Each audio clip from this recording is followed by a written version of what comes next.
MZ세대는 콘크리트 키즈라고 마치 투자 유목민처럼 패닉 바잉은 당분간 나타나기 어려울 거다. 어느 정도 떨어져야 다시 움직일까요? 그건 뭐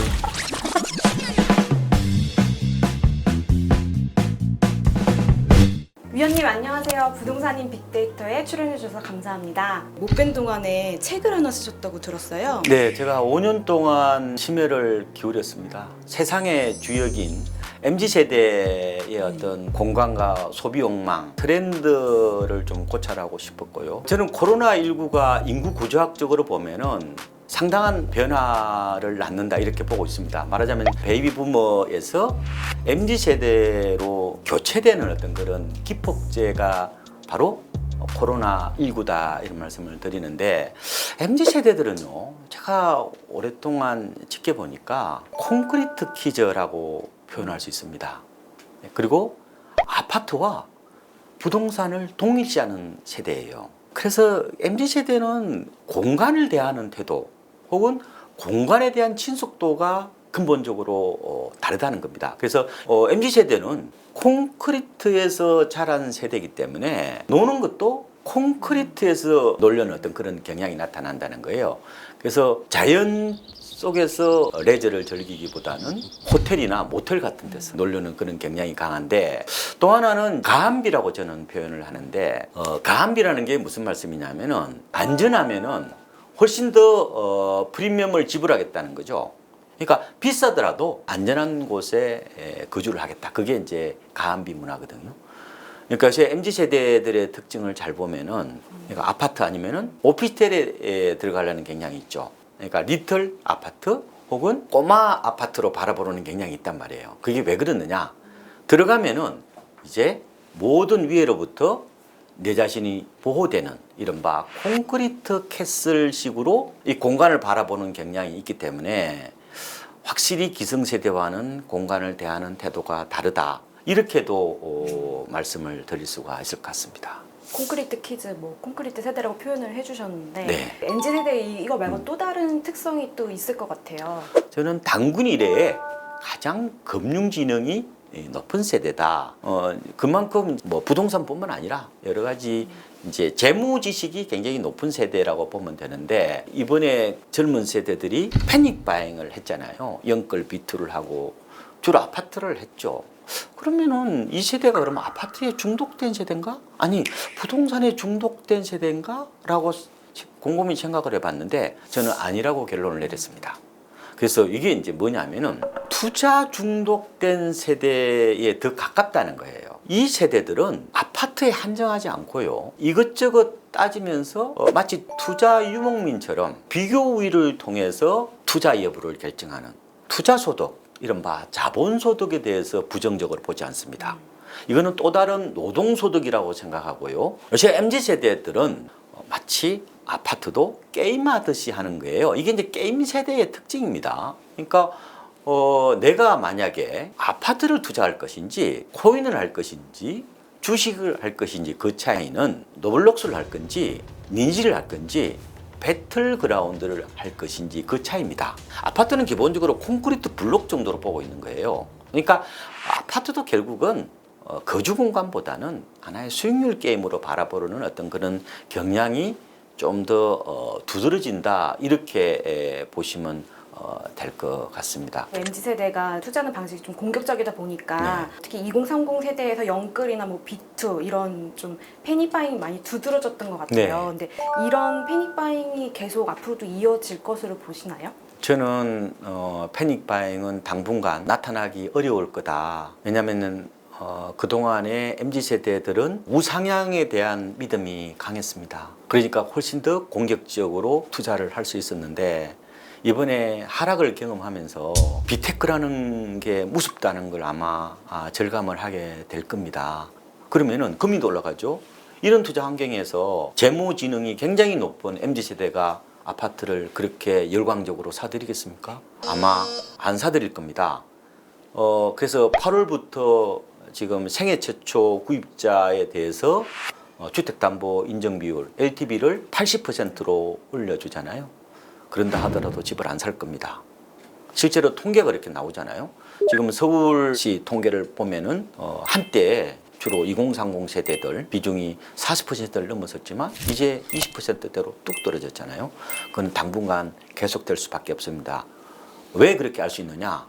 MZ세대의 마음속으로 들어가 보면은 그 흐름을 이해할 수 있습니다. 마음속에 들어갔다 오셨나요? 예.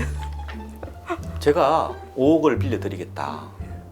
5년 뒤에 제가 이자를 안 받을 테니까 저한테 원금만 갚으십시오라고 말씀을 드려봤어요. 물론 제가 빌려준다는 게 아니고 그러니까 가정하에. 가정하에 네. 가정이 중요합니다. 안 한다는 거예요. 어. 당연하겠죠. 이렇게 지능이 높다는 것은요, 현실을 빨리빨리 받아들인다는 거예요. 그렇잖아요. 그런 측면에서 보면은 다시 아파트를 대상으로 연끌 비투를 하기 어려울 거다. 근데 집을 안 사느냐? 그건 아닙니다. 왜냐? 결혼할 나이이기 때문에, 아니면 뭐 갭 투자를 하거나 또 이렇게 할 수는 있겠지만, 그렇게 집단 행동으로 광적으로 주택시장에 뛰어들지 않을 거다. MZ세대가 연끌을 많이 하던 시기에 어느 지역의 집을 많이 샀는지. 시기적으로 보면요, 2019년 7월부터 올 6월까지 KB 시세를 보면은 어느 정도 흐름을 짚어볼 수 있습니다. 3년간요, 전국의 아파트 값이 34% 정도, 서울은 36%, 강남구는 32%, 서초구는 31%입니다. 오히려 강남이 서울 평균보다 낮죠. 왜 그렇겠어요? 이게 KB 시세로 15억이 넘으면 아예 대출이 안 됐잖아요. 그리고 강남은 뭐예요? 토지거래 허가구역으로 많이 묶여 있단 말이에요. 그러면 가수요는 못 들어옵니다. 실수요만 집을 살 수 있는 거예요. 수요가 제한적이니까 어떻게 해요? 가격이 덜 올랐겠죠. 그리고 절대 금액이 많이 올랐겠지만 어떻게 해요? 퍼센티지, 변동률은 금액이 비싸지면 낮아집니다. 그런데 이 기간 동안에 재밌는 것은 서울보다 수도권이 훨씬 더 높았다는 거예요. 수도권은 44% 올랐고요.